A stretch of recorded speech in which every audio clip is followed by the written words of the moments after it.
सावित्री देवी एक 50 वर्षीय बूढ़ी औरत जिन्होंने अपने जीवन में कई कष्ट और दुख सहे थे। उनके पति का देहांत हो चुका था और उनके बच्चे अपने अपने कामों में व्यस्त रहते थे। अक्सर वो पुराने दिनों की यादों में खो जाती और अपने अकेलेपन को जीने की कोशिश करती। उनका घर एक शहर के कोने में था, पुराने और सुनसान इलाके के साइड में। सावित्री के लिए ये जीवन उसकी एक यात्रा की तरह था, जिसमें कभी गम और कभी उदासी थी। एक दिन सावित्री अपने पुराने घर के कमरे में कुछ सामान ढूंढ रही थी। कमरा काफी पुराना था और उस पर धूल जमी हुई थी। उन्होंने अपनी माँ की कुछ पुरानी चीजें निकाली जो उनकी बचपन की यादों से जुड़ी हुई थी, और फिर उन्होंने एक पुरानी तस्वीर देखी, एक औरत की तस्वीर जो पुरानी हवेली के अंदर खड़ी हुई थी। उस औरत का चेहरा काफी अजीब और काफी भयानक था। उसकी आंखों में एक अजीब सी ही चमक थी, जैसे कि वो कुछ कहना चाहती हो। सावित्री की आंखों में छुपे हुए दर्द ने एक बार फिर से जीवन लिया। उस औरत की तस्वीर ने सावित्री के दिल में एक अजीब सी ही घबराहट पैदा कर दी। सावित्री जब उस तस्वीर को देख रही थी तो उसको ऐसा लगा कि जैसे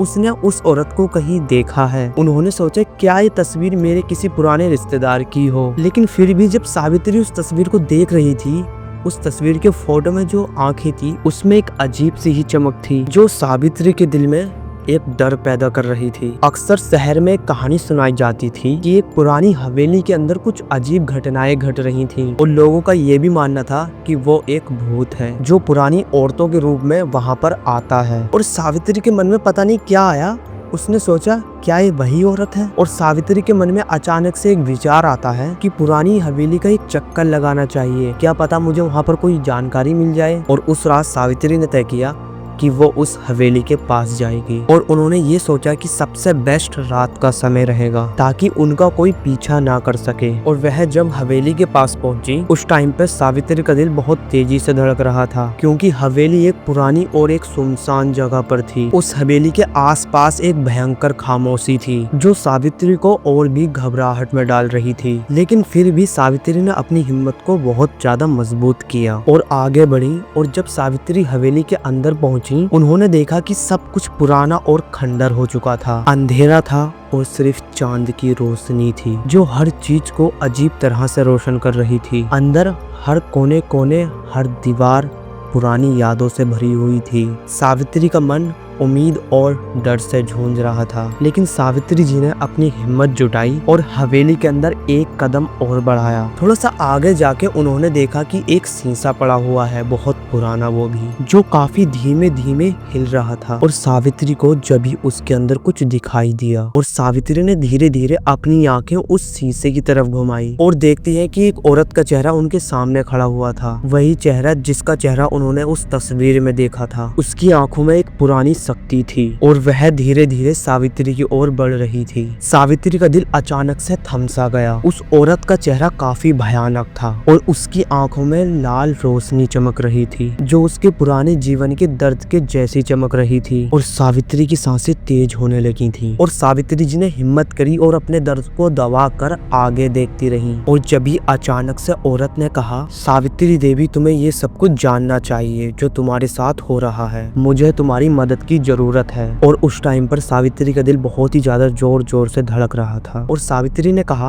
आप कौन हो और मुझे आप क्यों याद कर रही हो और मुझे यहाँ पर क्यों बुलाया है। लेकिन वो औरत जवाब देने की बजाय अचानक से मुस्कुराती है और बोलती है, मैं उस हवेली की ही पहचान हूँ जहाँ तुम्हें अपने दर्द का हल मिलने वाला है। और बोलती है, अगर तुम मेरी मदद करती हो तो मुझे अपने सारे दर्द का इलाज मिल जाएगा। और सावित्री देवी मन ही मन में सोचती है, क्या ये सब कुछ सच है। और सावित्री मन में ही सोचती है, क्या मैं इस औरत की सही में मदद कर सकती हूँ। और जब ही सावित्री देवी सोचकर जवाब देती हैं कि चलो मैं तुम्हारी मदद करने के लिए बिल्कुल तैयार हूँ। और जैसे ही सावित्री देवी ने अपना हाथ आगे बढ़ाया, वो औरत अचानक से एक पुरानी रोशनी में बदल गई। उसका रूप धीरे धीरे गायब हो गया और सावित्री जी को लग रहा था कि उन्होंने एक बड़े रहस्य को सुलझा लिया है। लेकिन जब वो हवेली से बाहर आ रही थीं, उन्होंने देखा कि रात का अंधेरा और भी भयानक हो गया था। उन्होंने देखा कि रात का अंधेरा और भी गहरा हो गया था। सावित्री देवी ने अपने घर वापस जाने का सोचा, लेकिन उनके मन में कुछ अजीब ही था। जैसे ही वो उस पुरानी हवेली के घर के दरवाजे तक पहुंची, उनके दिल की धड़कन अचानक से तेज हो गई। और जब वो अंदर गई तो उन्होंने देखा कि उनके घर में वही पुरानी तस्वीर थी, लेकिन वो अब तस्वीर और भी पहले से बहुत ज्यादा भयानक लग रही थी। और इस बार वही उसकी आंखों में लाल रोशनी थी जो उस हवेली के अंदर जो औरत मिली थी उसके अंदर थी। और सावित्री देवी बहुत ही ज्यादा अचानक से घबराने लगी। वो सोचने लगी ऐसा बिल्कुल भी नहीं हो सकता। वही रोशनी जो उस औरत के आंखों में चमक रही थी लाल कलर की, वही रोशनी इस तस्वीर के फोटो में जो औरत है उसकी आंखों में भी वही चमक रही थी। और सावित्री देवी सोचने लगी ये मेरे साथ क्या हो रहा है। और उन्होंने सोचा कि सही में वो कुछ और ही समझ गई थी। लेकिन सावित्री देवी पुराने यादों को लेकर बहुत ही ज्यादा घिर चुकी थी। और सावित्री देवी सोचती हैं कि वो औरत मुझसे क्या चाहती थी। क्या सच में मैंने उसकी मदद की थी, या मैं भी उस औरत के दर्द का हिस्सा बन गई हूँ। क्या सावित्री का जीवन सही में बदल गया था? क्या वह अब भी वो औरत सावित्री का पीछा कर रही है? क्या जो सावित्री के मन में दर्द है क्या वो कभी समाप्त होगा? और ये रहस्य भी सावित्री के मन में एक हिस्सा बन के रह गया है। आप लोग सोच रहे होंगे कि ये कहानी यहाँ पर ही खत्म होगी, लेकिन इसका जो पार्ट 2 आने वाला है उसमें कुछ सावित्री के साथ बहुत ही ज़्यादा भयानक होता है, जिसे देखने के लिए तुम लोग वीडियो को लाइक कर दो और चैनल को सब्सक्राइब करके बेल नोटिफिकेशन ऑल कर देना।